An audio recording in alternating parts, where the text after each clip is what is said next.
Convido você a abrir a palavra de Deus no texto de Josué, capítulo 24.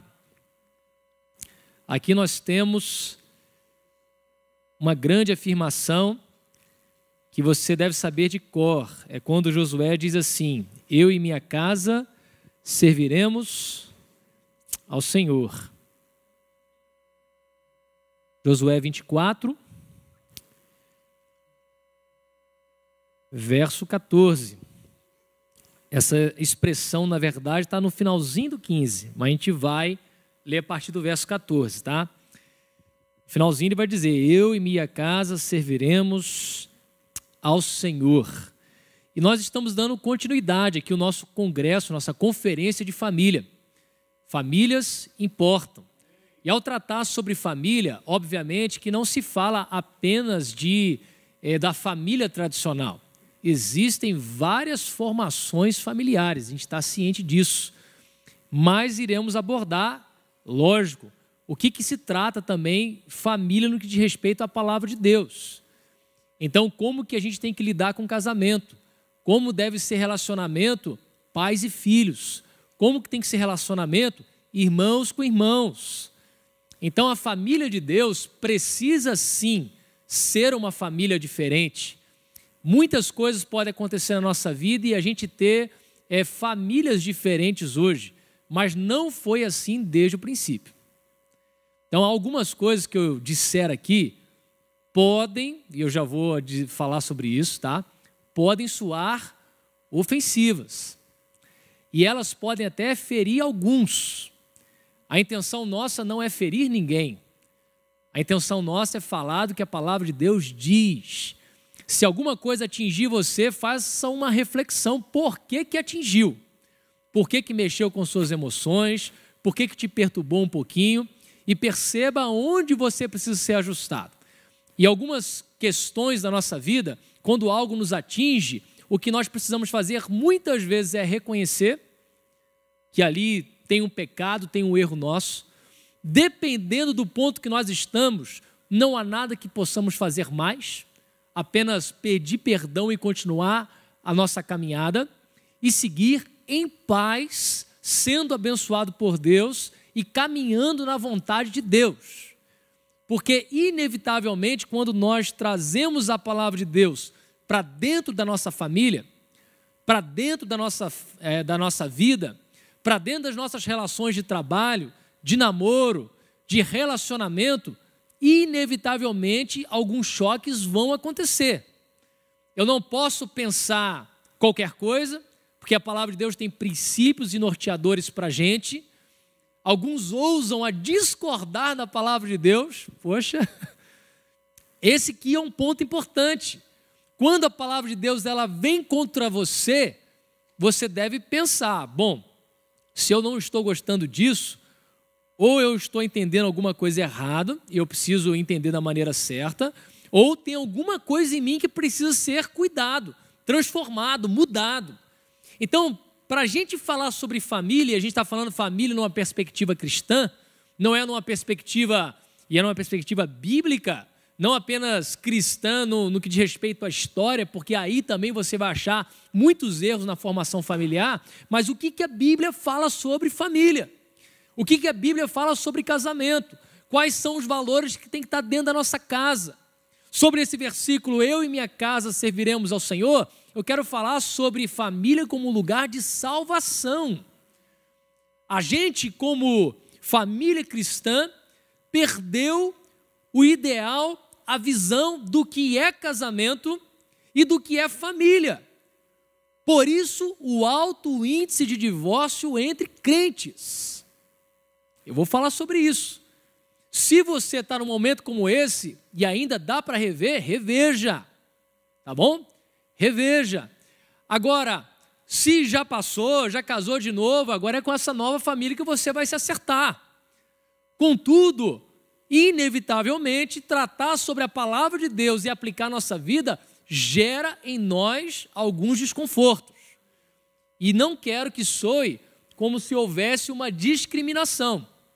O que eu estou dizendo é sobre a palavra de Deus, como é que a gente vai se ajustar. Tá? Quem esteve aqui na sexta-feira? Então, poucos estiveram na sexta-feira. Infelizmente, não tem a gravação para você assistir depois. Mas se você seguir o doutor Ismael Sobrinho, você vai ver algumas das posturas e algumas postagens que ele coloca lá. Ele nos trouxe uma palavra na sexta-feira. Ele é um psiquiatra, ele é cristão e ele claramente coloca os seus posicionamentos, tá? E ele falou uma coisa muito importante sobre família, sobre casamento, sobre o nosso tempo. Ele falou que nós vivemos numa sociedade que sempre queremos ser agradados. E, inevitavelmente, queremos ser agradados e, por isso, também sempre agimos para agradar. Se alguém pensa diferente de você, no nosso contexto hoje, é excluído, estigmatizado e você nem quer ouvir falar, porque pensa diferente de você. Isso faz com que a gente não reflita mais sobre posicionamentos, que a gente não converse sobre outras questões, que a gente não veja o lado do outro, que é muito importante para a gente poder desenvolver maturidade, crescimento, respeito, caminhar junto, ponderar as coisas de uma forma correta. Mas nós vivemos no anseio de sermos agradados e nós queremos agradar sempre. Você já ficou um pouco desconcertado porque você viu que você desagradou alguém? Certamente. Alguém vem e te fala uma coisa errada, você sabe que é errado, mas você fica sem jeito de dizer que está errado. Porque o que ela vai pensar, como é que ela vai receber isso, será que ela vai saber lidar? Então, existem algumas coisas que precisam ser muito bem firmadas, alicerçadas no nosso coração como crentes, como povo de Deus. Trazer de volta, nessa igreja não tem um culto sequer, não tem um que você vai participar e que não vão falar para você sobre a importância da palavra de Deus, de você lê-la e de você desenvolver uma espiritualidade que tenha oração constante e vida devocional. Todo culto, você pode fazer uma anotação aí. Se tiver algum culto que não tenha isso, você me fala, mas duvido. Todo culto nós somos chamados para poder olhar para a palavra de Deus. E vamos aqui no verso 14 de Josué, capítulo 24. Diz assim: agora, pois, temei ao Senhor e servi-o com integridade e com fidelidade. Deitai fora os deuses, aos quais serviram vossos pais da além do Eufrates e no Egito, e servi ao Senhor. Porém, se vos parece mal servir ao Senhor, escolhei hoje a quem servais, se aos deuses a quem serviram vossos pais, que estavam da além do Eufrates, lá no Egito, ou aos deuses dos amorreus em cuja terra habitais. Eu e minha casa serviremos Senhor. Então respondeu o povo e disse: longe de nós o abandonarmos o Senhor para servirmos outros deuses, porque o Senhor é o nosso Deus. Você pode falar isso forte também? O Senhor é o nosso Deus. Ele é quem nos fez subir a nós e nossos pais da terra do Egito, da casa da servidão, quem fez estes grandes sinais aos nossos olhos e nos guardou por todo o caminho em que andamos e entre todos os povos pelo meio dos quais passamos. O Senhor expulsou de diante de nós todas essas gentes, até o amorreu, morador da terra. Portanto, nós também serviremos ao Senhor, pois Ele é o nosso Deus. Perceba que esse povo está convicto, perceba que esse povo já entendeu o que Deus fez por eles. Eles não dão um passo atrás, eles não querem servir outros deuses, mas eles querem servir a Deus. A fala deles é bem segura.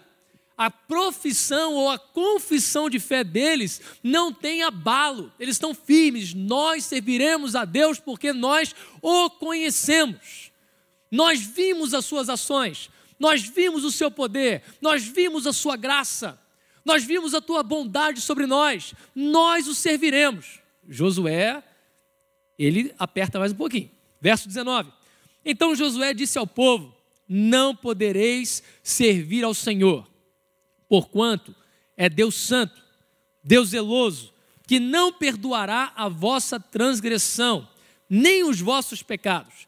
Se deixardes o Senhor e servirdes a deuses estranhos, então se voltará e vos fará mal, e vos consumirá, depois de vos ter feito bem. Olha só o que está dizendo. Vocês estão dizendo que vão servir a Deus, mas tome muito cuidado, porque se vocês falarem que vão servir a Deus e depois mudarem o comportamento, Se falar da boca para fora, mas o coração fizer o que for diferente, se está muito empolgado agora e dizendo, não, nós vamos servir a Deus e depois reconsiderar, o nosso Deus é Deus Santo. A gente não ouve muito isso hoje não, né? E nem quer, né? Nosso Deus é um Deus santo, é um Deus justo, e Ele se voltará contra vocês. E não vai ser com carinho, vai ser com correção. A gente vai ver isso na história do povo de Israel. Vai ser com sofrimento. Isso vai acontecer. E o que vocês têm a dizer? Aí eles repetem de novo. Então disse o povo a Josué, não, antes serviremos ao Senhor. Josué disse ao povo, sois testemunha contra vós mesmos de que escolheste o Senhor para o servir. E disseram, nós o somos. Olha, parece que ele vai martelando, tá vendo? Ó, vocês são testemunha contra vocês, olha só, contra, não é a favor não, contra vocês, de que vocês disseram que vão servir o Senhor. E eles respondem, sim. Eles vão responder, sim, nós somos testemunhas, nós o somos. Verso 23, agora, pois, deitai fora os deuses estranhos que há no meio de vós, e inclinai o coração ao Senhor, Deus de Israel. Disse o povo a Josué, ao Senhor nosso Deus serviremos e obedeceremos a sua voz. Assim, naquele dia, fez Josué aliança com o povo e lhe a pôs por estatuto e direito em Siquém. Josué escreveu essas palavras no livro da lei de Deus, tomou uma grande pedra e erigiu ali debaixo do carvalho que estava em um lugar santo do Senhor. Disse Josué a todo o povo, eis que essa pedra nos será testemunha. Agora a pedra de testemunha, pois ouviu todas as palavras que o Senhor nos tem dito. Portanto, será testemunha contra vós outros, para que não mintais ao vosso Deus. Então Josué despediu o povo, cada um para a sua herança. Continuando. Depois dessas coisas, sucedeu que Josué, filho de Nun, servo do Senhor, faleceu com a idade de 110 anos. Sepultaram na sua própria herança, em Timnat-Sera, que está na região montanhosa de Efraim, para o norte do monte Gaás. Agora, preste atenção nessa parte aqui. Serviu, pois, Israel ao Senhor. Serviu, pois, Israel ao Senhor. Todos os dias de Josué e todos os dias dos anciãos que ainda sobreviveram por muito tempo depois de Josué e que sabiam todas as obras feitas pelo Senhor a Israel. Esse povo cumpriu a palavra que disseram a Josué. Nós serviremos a Deus. Vamos orar? Senhor, fale conosco, fale ao nosso coração a partir dessa palavra, restaure aqui casamento, famílias, o nosso compromisso com o Senhor, que a nossa caminhada contigo, Deus, seja verdadeira, em nome de Jesus. Amém.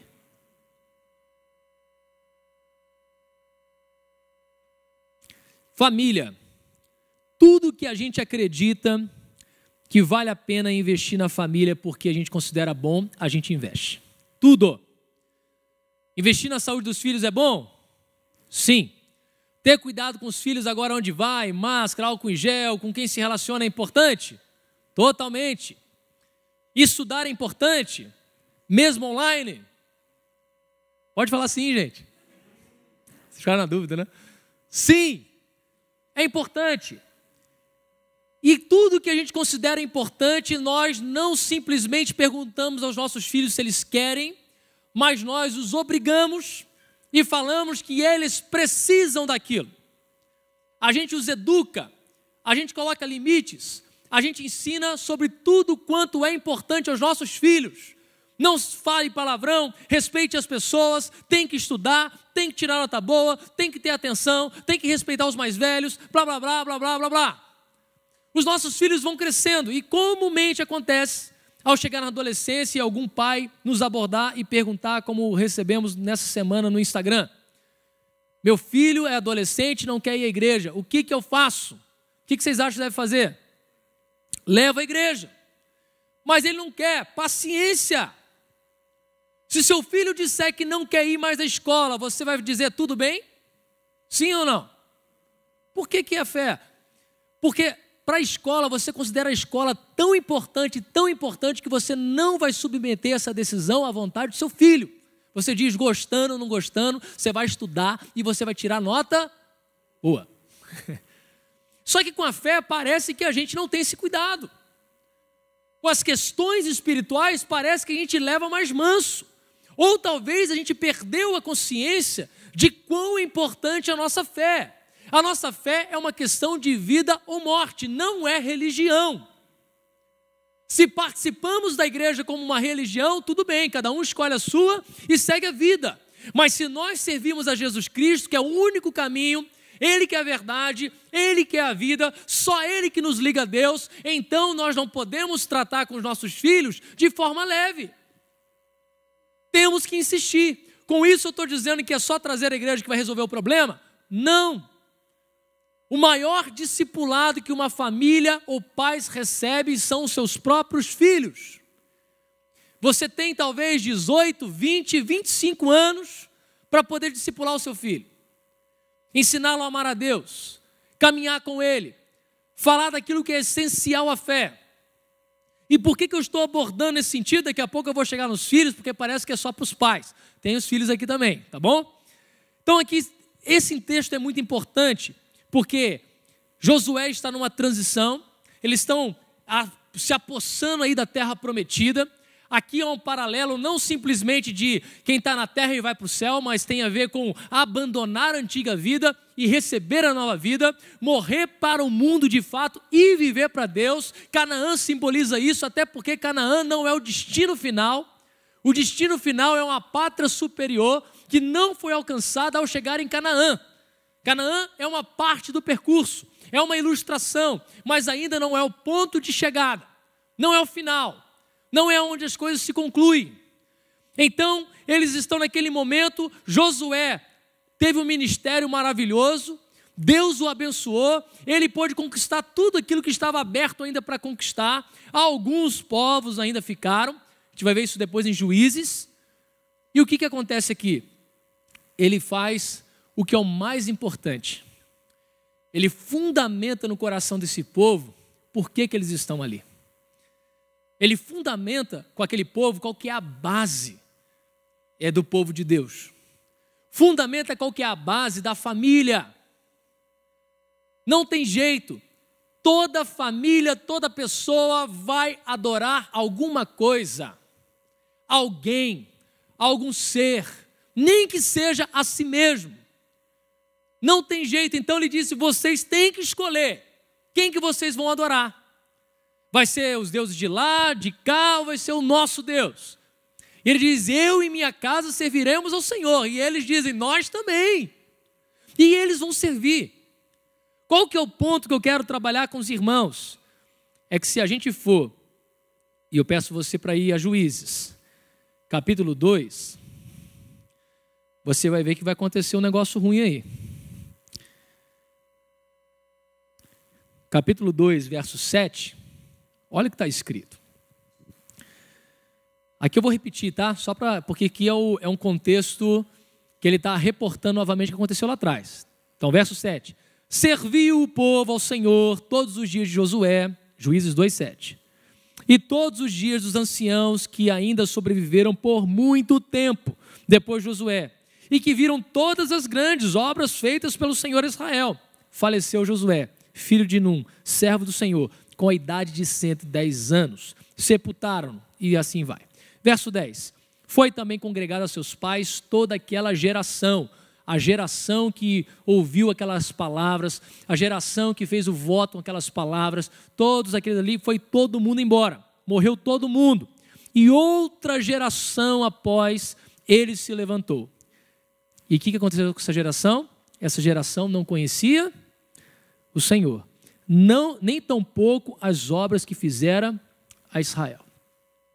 Se a gente continuar lendo, você vai ver que está escrito aí, então fizeram os filhos de Israel o que era mal perante o Senhor, pois serviram aos Balaíns, mudaram de Deus.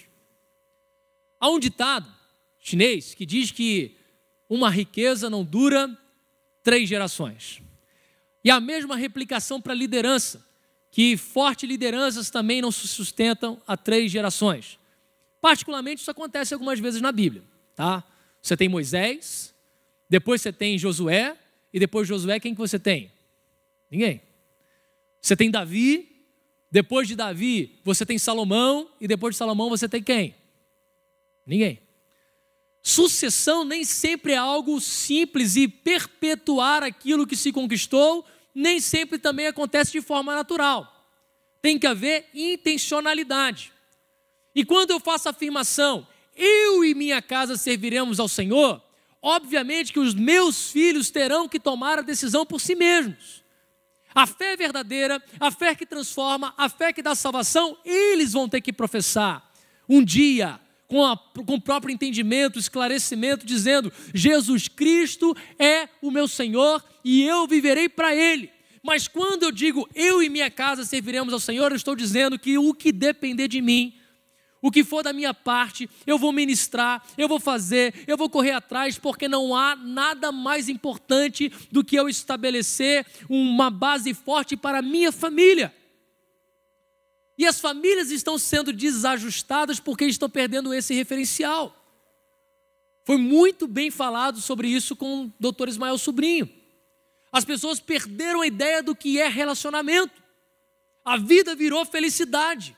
A vida virou ser agradado. A vida virou prazer. Então, se um relacionamento não me traz felicidade, ou se eu tenho problemas nele, eu acho que eu preciso acabar com esse casamento e encontrar um outro. E a busca é incessante, porque sempre a felicidade vai estar um passo à frente da gente. É o carro que eu ainda não tenho, é a casa que eu ainda não tenho, é o sucesso que eu ainda não tive, é a mulher que eu ainda não tive, é o homem que eu não tive, as experiências que eu não tive. E a gente está sendo contaminado por uma visão mundana, completamente mundana. E achando que isso tem a ver com as coisas de Deus. Há casais que, ao se divorciarem ou caminharem para o divórcio, chegam a dizer que estão perguntando e que querem que Deus faça a sua vontade. Qual que é a vontade de Deus para um casamento? Alguém acha, algum crente que lê a Bíblia, que já caminhou algum tempo, acredita que Deus está falando com ele? É verdade, vocês têm que separar mesmo, porque, casou errado. Não tem nada disso. Se você for ver biblicamente, os casamentos não era nem por escolha. Os casamentos eram impostos. O cara conhecia sua mulher, a mulher conhecia seu marido.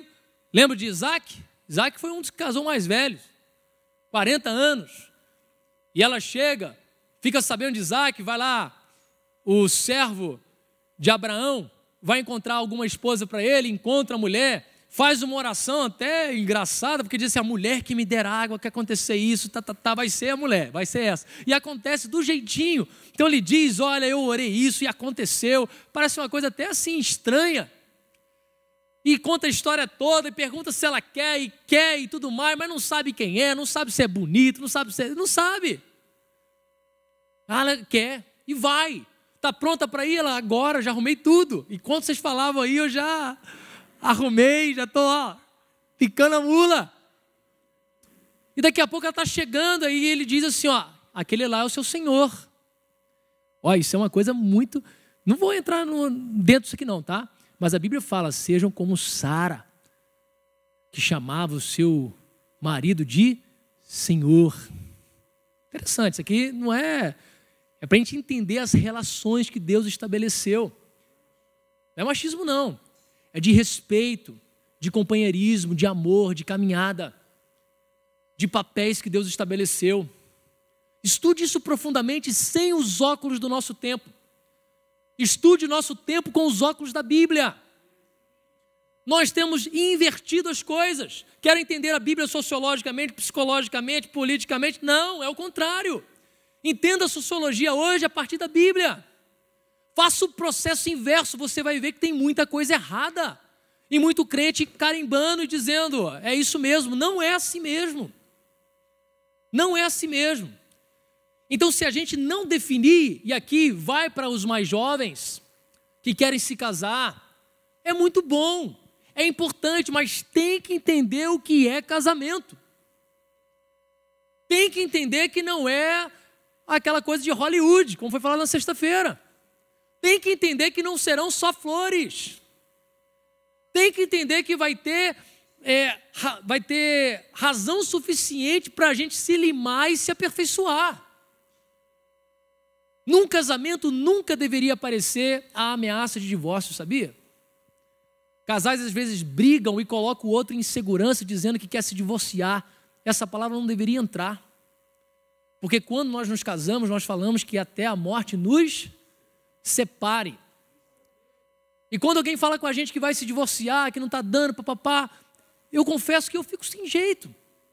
Meu Deus, mas está errado, eu não consigo ajustar isso com a Bíblia, eu não sou feliz, a gente não nasceu um para o outro, então por que casou? Foi um erro. Mas eu não consigo ajustar isso.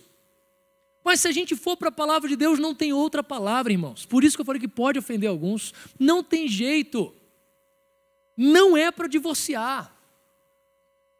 Não é. Tem que consertar esse casamento, mas não tem conserto. Então, sofre até o final. Poxa, olha só, eu vi na rede social, um pai, isso que eu vou falar é muito pesado, gente, muito pesado, tá? Um pai, um senhor já, com a chave do carro assim, o filho atrás, e ele diz assim, bateu com o meu carro, e me disse assim, foi um acidente, pai. Mal sabia ele que ele também. Entendeu ou não? Pesado, né?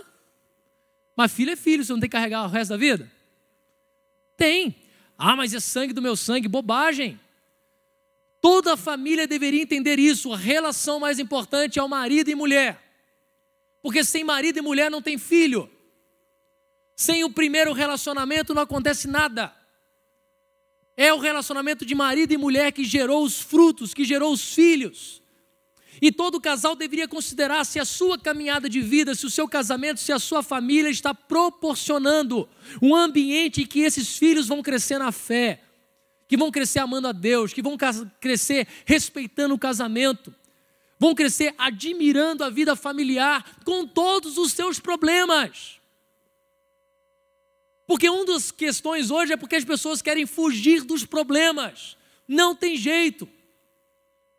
Isso não tem a ver com idade, tem gente que casa velho, tem gente que casa depois de muito tempo de namoro, tem gente que casa... Isso tem a ver com compreensão do que é casamento, do que é vida a dois, do que é família.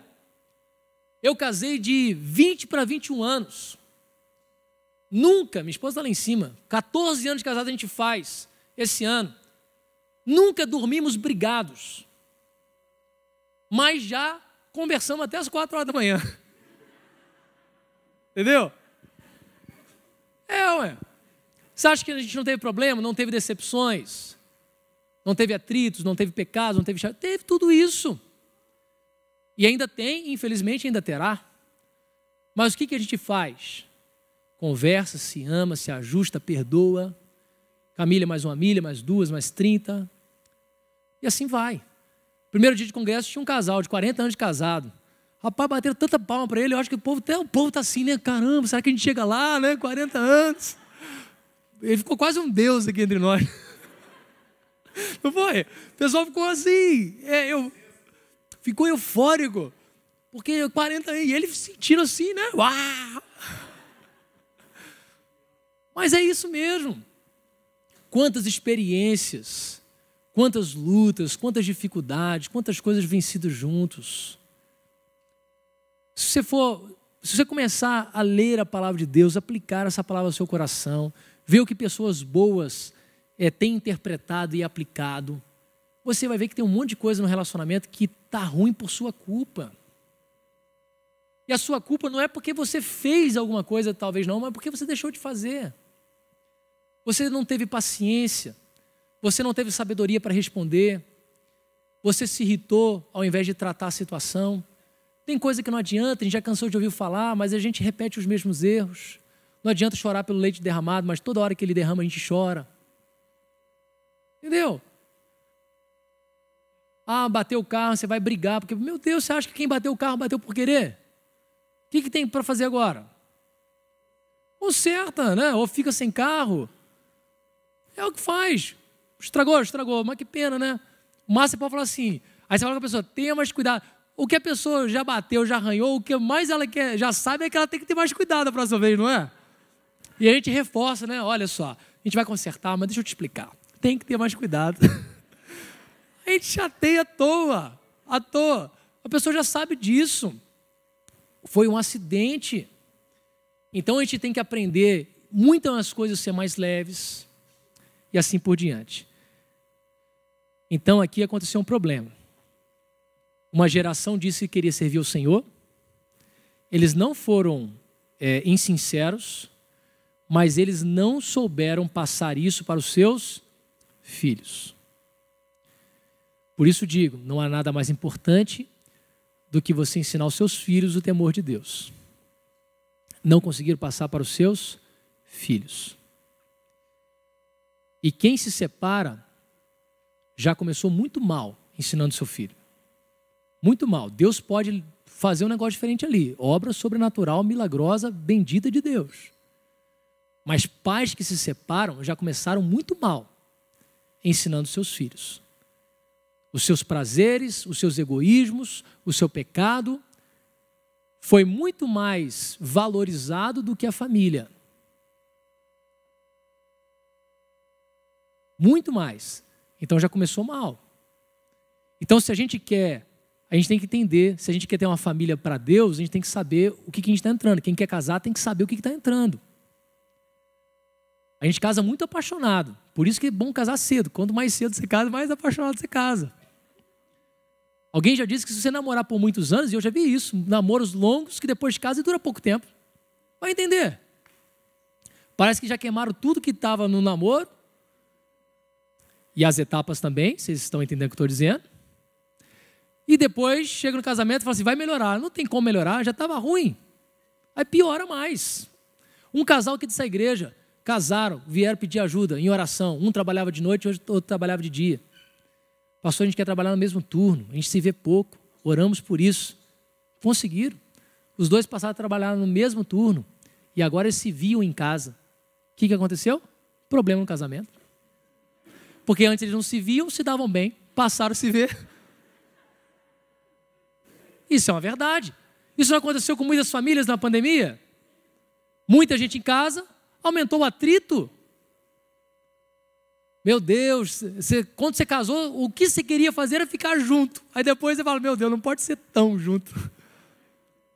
Então, a gente precisa entender qual que é o valor do casamento, da família, as coisas que são trabalhadas na gente. O doutor Ismael trouxe o texto que eu vou citar aqui também, que é Efésios 5, 6, que fala sobre a família. E ao falar sobre casamento, casamento é um simbolismo, é uma ilustração do relacionamento entre Cristo e a igreja. É algo profundo, muito profundo, que a mulher fica devendo ao marido submissão, respeito, caminhada junta, liderança. E o marido fica devendo à mulher cuidado, amor, se necessário for morrer por ela, porque Cristo morreu pela sua igreja. Isso é tão forte que eu ouvi, se eu não me engano foi John Piper que disse que um homem nunca poderia deixar uma briga dormir sem resolver, mesmo que a culpa fosse dela, porque no final é dele, porque ele tem a responsabilidade como líder da casa. Ele é o que tem a ver com Cristo, que se coloca, que resolve as coisas, que é o mediador, que ministra graça, ministra perdão. Olha só que responsabilidade. Então tem que entender esse funcionamento. Ao me casar, eu estou entrando numa relação muito mais profunda do que ser feliz, do que ser agradado, do que a vida ser muito legal, de ter possibilidade agora, sem culpa, de ter sexo. Acho muito ruim jovens cristãos casarem tarde. O pastor Jeremias falou isso aqui uma vez, foi muito bom ele falar, porque aí tem mais peso, que é pais ajudarem seus filhos a casarem mais novos. Porque às vezes o filho não vai casar porque tem que pagar a faculdade dele. Se ele sair de casa, o pai fala, agora você paga. Pô, já não vai pagar de qualquer jeito? Eu continuo pagando, mas pode casar, ajuda, sabe? É muito difícil para um jovem cristão casar tarde. Muito difícil. No mundo em que mulheres e homens acessam pornografia com 11 anos de idade. Sabia disso? Se você não monitora o telefone dos seus filhos, monitore. Sabe por quê? Criança e adolescente não tem limite. Se tem adolescente aqui, você sabe disso, já falei isso aqui nos nossos cultos. Não tem limites. Não tem maturidade para criar limites. Pais precisam criar limites. Isso aqui é um problemão nos dias de hoje, ó. Sabia? Problemão. É uma bênção para muitas coisas, mas é um problemão para muitas outras. Então tem que entender todas essas esferas. Bom, o tempo avançou e eu gastei mal. Vamos para o próximo ponto aqui. Quero falar de alguns pontos importantes, tá, gente? Então nós temos uma geração que disse que queria andar com Deus, andou com Deus, até o último andou com Deus, mas eles não conseguiram levar isso para os filhos. Isso é uma derrota. Não há dinheiro no mundo que pague a perdição de um filho. Não há dinheiro no mundo que pague filhos que vão dar errado. Não há sucesso, não há fama, não há ministério que seja tão maravilhoso se a gente perder os nossos filhos. Quer dizer que tudo que acontece com o filho é responsabilidade do pai? Também não, tá? Há muitas influências.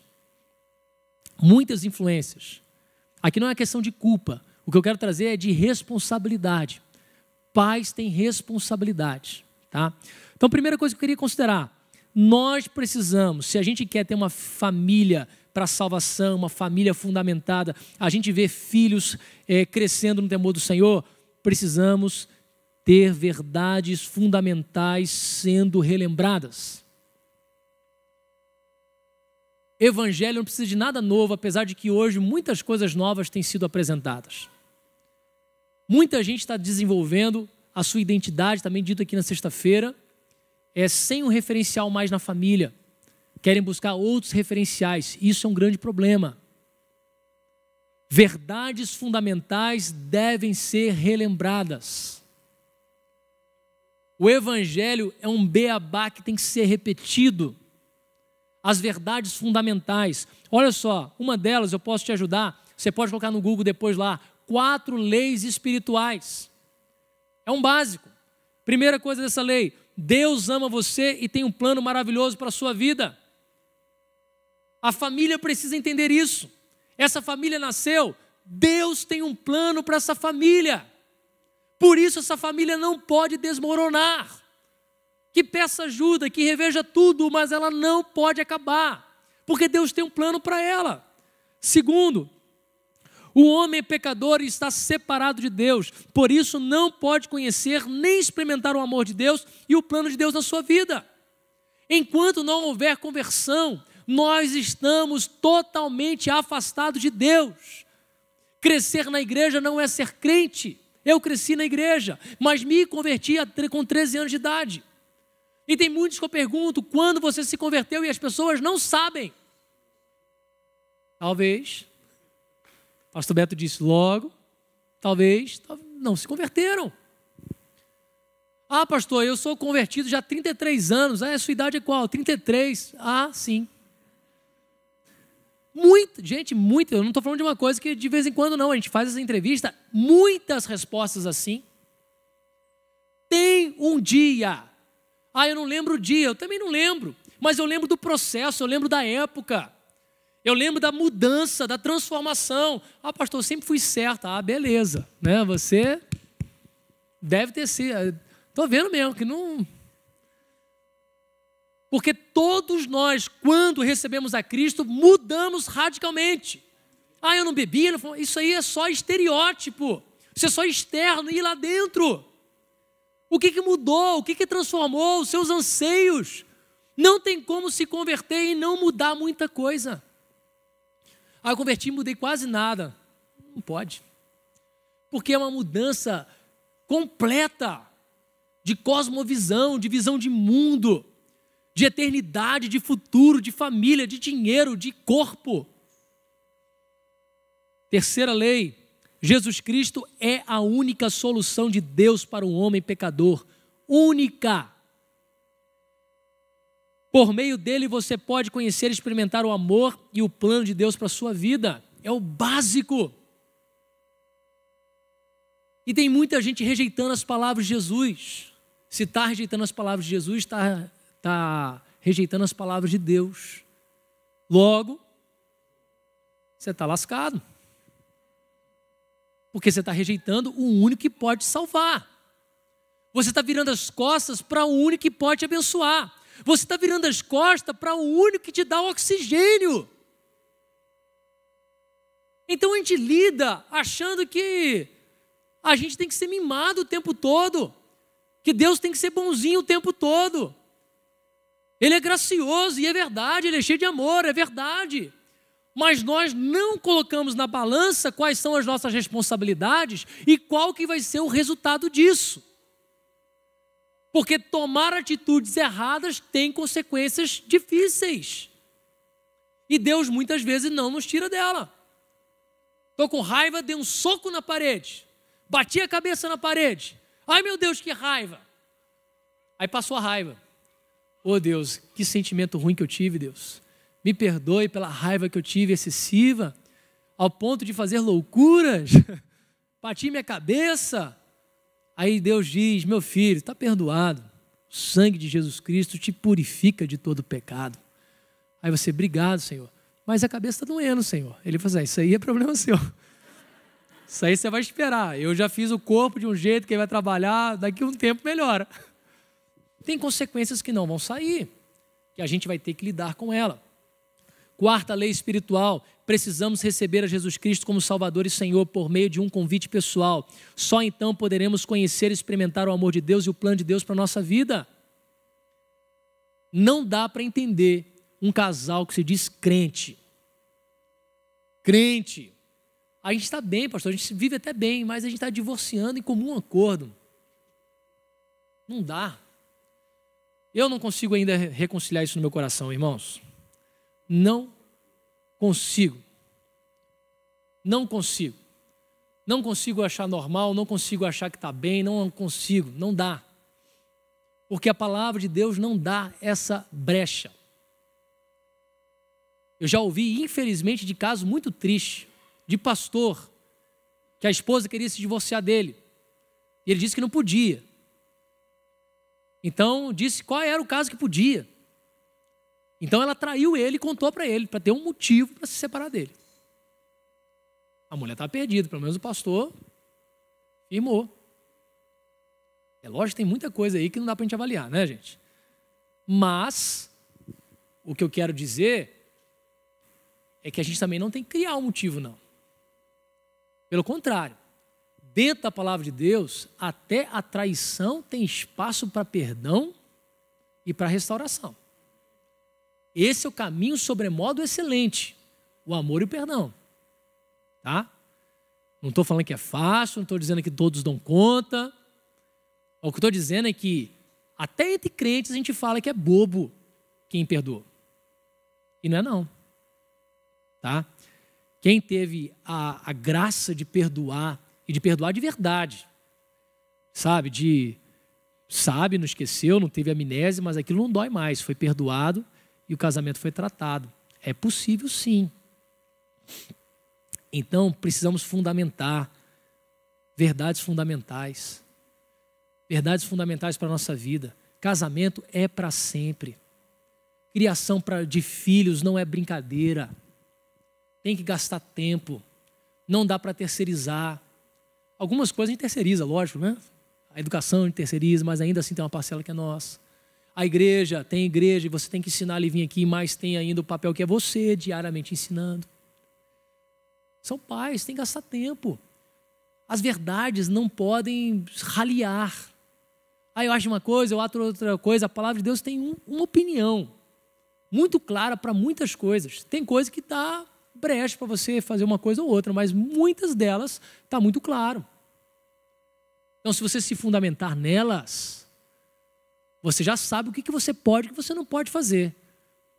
Ah, mas esse negócio de regra, pode, não é o mais importante. Para algumas coisas é. Para algumas coisas tem que existir o pode e não pode. Como não?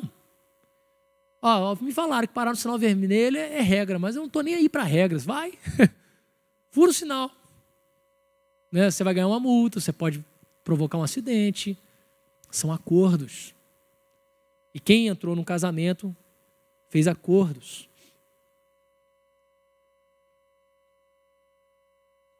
Segundo, guardar-se da contaminação do mundo.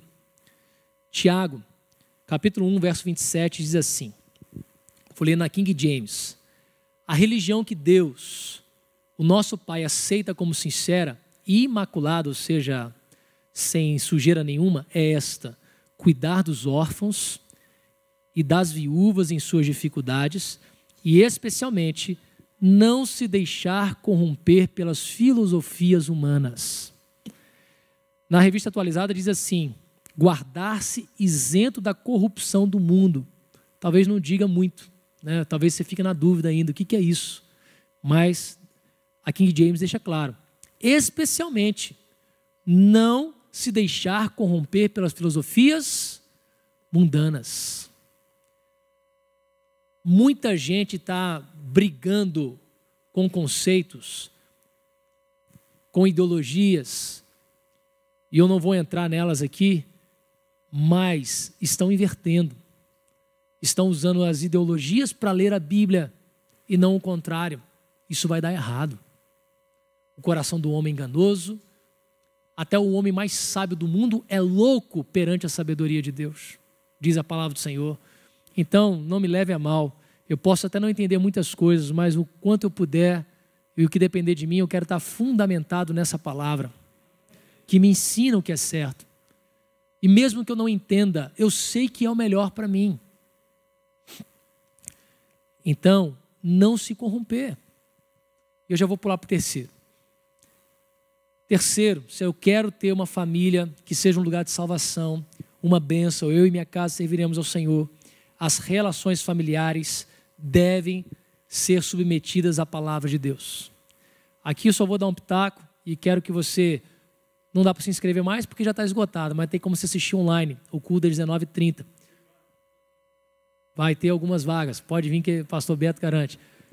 Ô, gente, tem muita, olha só, tem muito lugar, tá vendo? Tem muita gente que falta. Então, nessas conjecturas, entra, tá?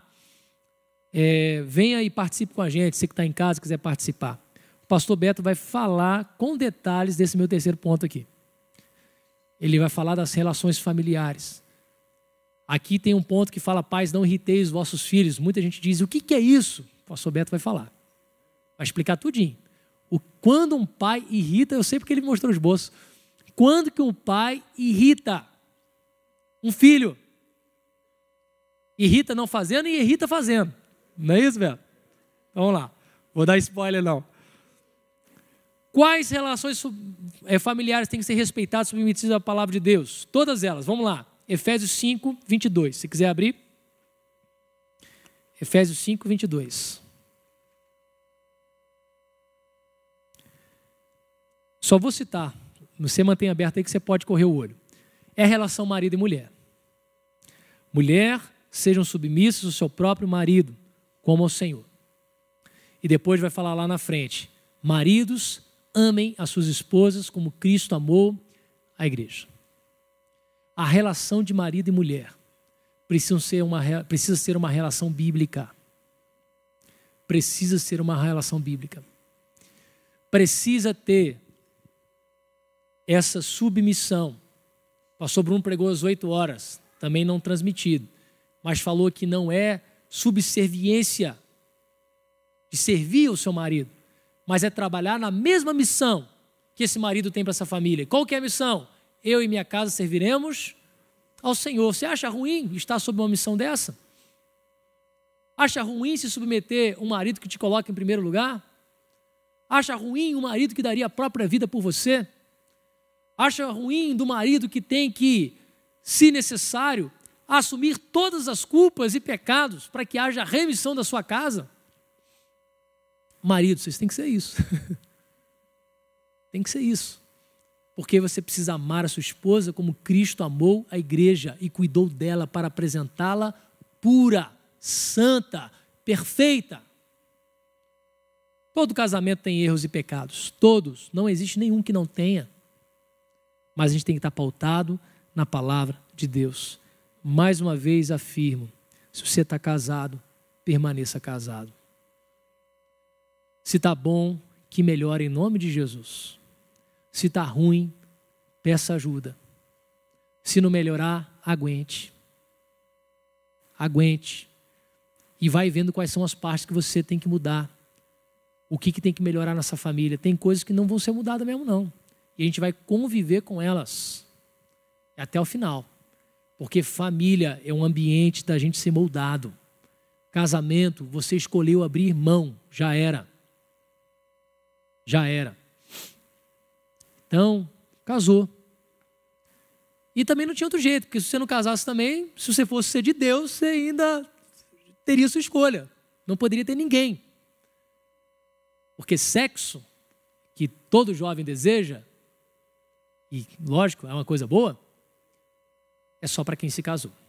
Só para quem se casou. Ah, eu já namoro há muitos anos. A gente vai casar mesmo. Não sabe. Tudo pode acontecer. Não sabe. Você ainda não pertence a ele, você não pertence a ela. Não dá para você chegar nos pais e dizer, olha, a gente já vai casar, então a gente já adiantou as coisas. Fala isso para o pai dela. Beleza? Não vai dar certo. Então, o que falta para casar? Talvez muito pouco, gente. A gente vive num tempo em que para casar se tornou caro. Porque a festa tem que ser sinistra. Tem que contratar muita coisa. Tem que pagar flor, tem que pagar foto, tem que pagar... Não sei. O único que não é pago é o pastor, sabia? Vou falar uma coisa de púlpito. Por favor, gente, chamar a gente para fazer um casamento e tiver uma festa e chamar a gente, que seja uma festa crente, que também tem umas festas que, pelo amor de Deus, você fica... Eu fiquei com raiva um casamento que eu fiz. Eu fiz o casamento e foi bacana, espiritual, e eu cheguei na festa. O que os noivos fizeram lá, eu me senti um bobo, sabe? Alguém só para fazer um papelzinho e depois eles seguirem a vida do jeito que eles quisessem. E eu fiquei chateado. Mas o que eu ia dizer é, separe uma mesa para o pastor. Eu já fiz casamento de gente que não era muito conhecida, então não tinha muita gente, não tinha ninguém que conhecia naquele casamento. Acabou o casamento, a gente não tinha lugar para sentar, e a gente nem tinha alguém que a gente conhecesse, sabe? Você chegava assim, dá licença, deixa eu sentar aqui também. Separa uma mesinha para nós. E se quiser mandar uns docinhos, também é legal. Pais e filhos. O pastor Beto vai tratar disso, gente, maestralmente. Então, veja, você vai ver essa relação que está em Efésios 6, versos 1 ao verso 4. Filhos, obedeçam vossos pais. Tem muito filho debatendo com o pai, achando que sabe mais do que o pai, que é mais inteligente que o pai. O filho foi dado a obrigação de obedecer, de honrar. As ideias nem sempre vão bater, mas você precisa honrar e obedecer os seus pais. Precisa. Não tem jeito. Se ele está sendo errado em alguma coisa, ore em favor dele, não contra ele. Senhor, abençoe meu pai, minha mãe. Obediência é o papel dos filhos. Certa vez um jovem procurou, falou assim, pastor, eu estou quase fazendo 18 anos. Quero saber até quando eu preciso honrar meus pais. Ou seja, achou que na maioridade acabou, né? Falei, cara, honrar pai e mãe é a vida toda. Mas você está querendo saber, assim, aquele laço de obediência, pode, não pode, né? Enquanto você estiver na casa dos seus pais, você tem que obedecer. Estou querendo sair de casa. Pensa bem. Sua mãe está preparada? Não, tá não. Minha mãe vai doidar. Mas você quer sair mesmo? Quero. Eu falei assim, então eu vou te ensinar. Eu ensinei ele como sair de casa. Para você sair de casa, você vai ter que pagar suas contas, você vai ter que lavar sua roupa, você vai ter que fazer sua comida, você vai ter que fazer isso tudo. Então, você começar de uma vez é muito puxado. Então, você vai estudar, não vai? Vou. Então, estude e arranje um trabalho. Ganhe um dinheiro. E escolha uma conta cara da sua casa e diz que você que vai pagar. Porque quando você sair, você vai pagar tudo. Escolha uma e diz, essa conta aqui é minha, pai. Eu vou pagar. Beleza. Isso aqui não é para desmotivar filho, não. É para motivar. Eu acho muito legal quando um adolescente, um jovem quer ser responsável. Quer construir a vida dele. Isso não é ruim. Pai às vezes endoida. Acha que o filho só vai sair quando casado. Talvez não vai ser assim. Tomara que seja. É o melhor. Mas aconteceu. Aí eu falei assim, então faz outra coisa. Diz assim, mãe, no meu quarto você não mete mais a mão, tá? Não é uma questão de que você não pode entrar, mãe. Mas eu é que vou cuidar. Eu é que vou limpar, eu vou arrumar minha cama, minhas roupas também, tá? Eu é que vou lavar, vou passar. Pelo menos as minhas. Meu sapato, entendeu? Minha toalha. Pelo menos essas coisas. A pasta de dente eu vou continuar usando da casa. Pode, mãe? Pode. Tá. Beleza. Aí eu falei, quando você conseguir cumprir todas essas etapas, você já está pronto. Um dia da semana você fala que você que vai cozinhar também. Porque morar sozinho você tem que aprender essas coisas. Eu sei, gente. Eu saí cedo de casa. Vim para o seminário. Eu sei lavar, sei passar, sei cozinhar, sei administrar, sei consertar coisas. Quem mora sozinho tem que aprender. Entendeu? Então, filhos, seja obediente aos vossos pais. Se você continuar lendo, vai dizer assim: é o primeiro mandamento com promessa. Honre seus pais para que você tenha vida longa. Antes de tudo, independente dos seus pais, é obediência a Deus. Deus está vendo. Deus vai te abençoar. Mesmo que seus pais sejam os próximos pais aqui, ó. Pais, não vos provoqueis vossos filhos a ira. Tem pai que rebenta com o menino. Ou com a menina. O pastor Beto vai falar. Exige mais, exige menos, briga. Tem um monte de coisa que está errado. Às vezes os pais exigem coisas de filhos que está errado. Está ficando irritado com o filho, mas a culpa é sua. Você que fez uma agenda ruim, você que está exigindo ele se arrumar mais rápido do que ele consegue. Meu filho, você não pôs a camiseta não? Não, mas isso só me deu 2 segundos. E tem fase da vida que o menino vai demorar uns 5 minutos para pôr a camisa. E você tem que saber calcular isso. Irmãos, e aqui eu vou fechar. Tem uns outros textos que eu não citei aqui, mas quero só falar, só citar mesmo, não vou ler. Que é Salmo 78, de verso 3 ao verso 8. Fala sobre a responsabilidade dos pais de ensinar a palavra de Deus aos seus filhos. Deuteronômio 6 fala sobre os pais inculcarem nos seus filhos a palavra de Deus, ensinando por onde vai. Então essa relação tem que ser uma relação preservada. Irmãos, a Bíblia não tem muita palavra para irmãos, irmão de sangue. Mas tem irmãos. Todo mundo que é da fé se torna irmão. É uma relação super importante. Eu vou usar um texto que não tem a ver com irmão de sangue, mas vou aplicar, tá? Se alguém afirmar, ama a Deus, mas odiar seu irmão, é mentiroso. Isso aplica ao irmão de sangue também. Pois quem não ama o seu irmão a quem vê, não pode amar a Deus a quem não vê. Irmãos são muito competitivos algumas vezes. Algumas vezes. Quem tem irmão aqui? Pronto. Competia lá? É interessante. Isaac chegou para mim ontem. Pai, posso jogar no seu celular? Aí eu falei, pode. Quanto tempo? 30 minutos. E a Manu? Aí eu falei, você 30 minutos. Mas a Manu, pai? Você 30 minutos. Por que você quer saber da sua irmã? É assim. Você põe suco para os dois. Pai, acho que o dele tem mais. Cara, não tem, eu medi. Eu passei a colocar sorvete lá em casa com balança. É sério, não é mentira não. E passei a usar a vasilha pequena. Parece que tem muito. Tem uma vasilha assim, ó, que você põe 100 gramas, não dá nada. E tem uma pequenininha que eu ponho 100 gramas e eles acham que, poxa, pai, caprichou. Irmãos são assim. Então, às vezes, um irmão cresce na vida e o outro fica com ciúme. Bata a palma pro seu irmão, cara. Para sua irmã. Fica feliz. Dá conselho. Ora em favor. E se puder, imite alguma coisa. Porque se ele está deslanchando e você não, irmão, estou feliz, mas me ensina alguma coisa aí. Porque eu estou ficando muito para trás. Eu posso ficar para trás, mas deixa eu chegar um pouquinho perto. Irmãos precisam ser mais amigos. E isso dá para poder aplicar hoje, tá? Alguém já disse que relacionamento de um jovem com seus pais e com a sua família já mostra quem ele será no futuro. Como que trata os pais é como que vai ser tratado depois lá no relacionamento. Então, se você quer criar bem os seus filhos, tem alguém aqui com entre 15 e 18 anos? Tem alguém aqui? 15 e 18 anos? Alguns levantaram a mãozinha assim, beleza. Começa agora. Porque criação de filhos tem a ver com a gente. A gente. Eu e minha casa serviremos ao Senhor. Voltemos à palavra, irmãos. Voltemos ao que Deus diz. Mesmo que contrarie os nossos sentimentos, mesmo que contrarie a nossa razão, se Deus disse, Deus falou, eu odeio o divórcio. Deus falou que fofoca é um problemão, sabia? Sobre questões fundamentais, diz que uma das coisas que Deus detesta é mentira, fofoca. É falar mal de alguém. Você fala mal de alguém? Já falou. Já, né? Você já ouviu alguém falar mal de você? Ficou com raiva? Fica não. Lembra que você já falou mal de alguém também. Você fala, tá tudo kit, 0-0. Ah, agora eu senti como é que é, vou fazer isso mais não. Mas, gente, com certeza, alguns aqui já falaram mal de mim. E eu já devo ter falado mal de alguns também, infelizmente.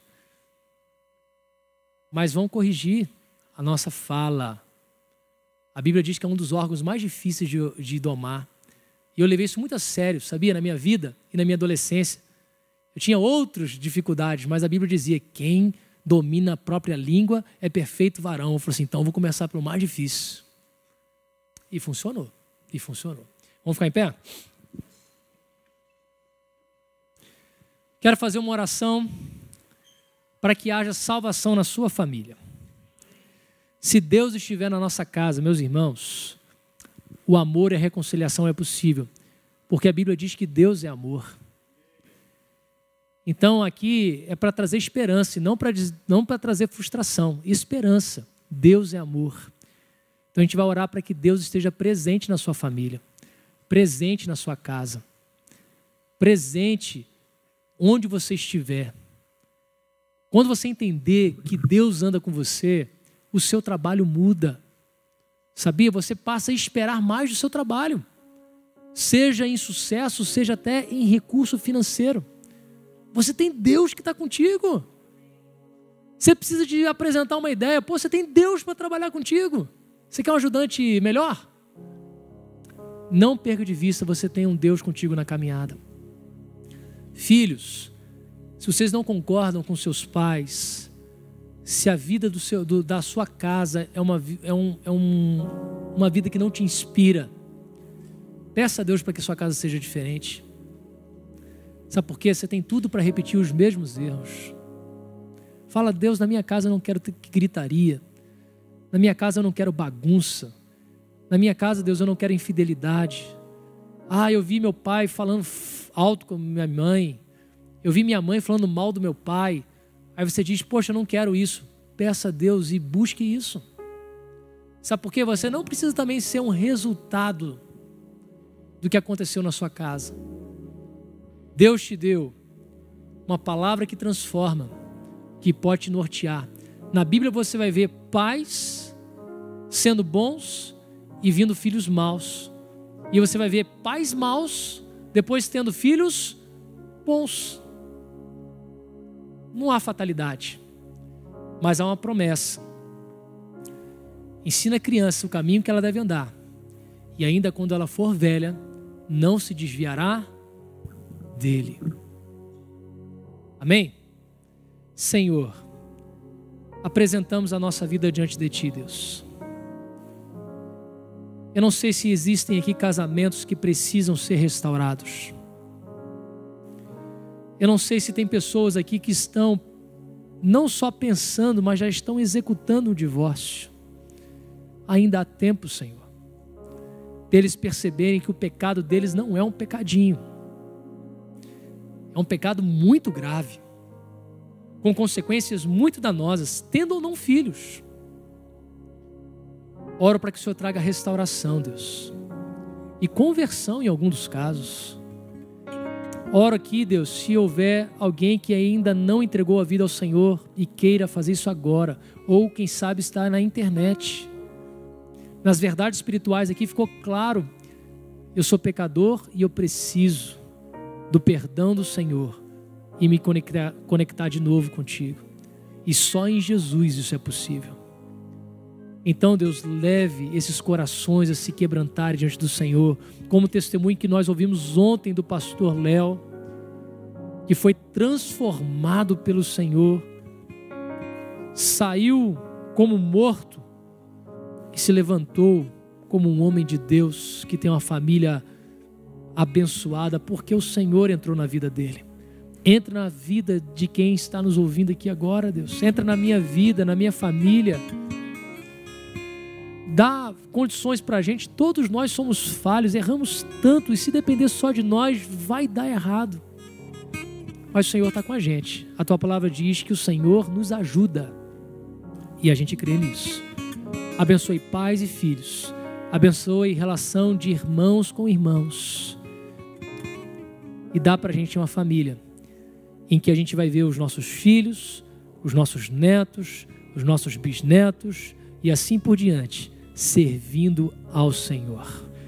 No nome de Jesus. Amém? E amém. Amém. Deus te abençoe. Muito obrigado por estar conosco, assistir esse vídeo. E eu quero lhe pedir duas coisas. Primeiro, dê o seu like, gostei. Segundo, compartilhe esse vídeo. Peça a seus amigos para se inscrever no canal da Oitava. Amém? É bênção para você, para os seus amigos e para nós também. Um abraço, hein?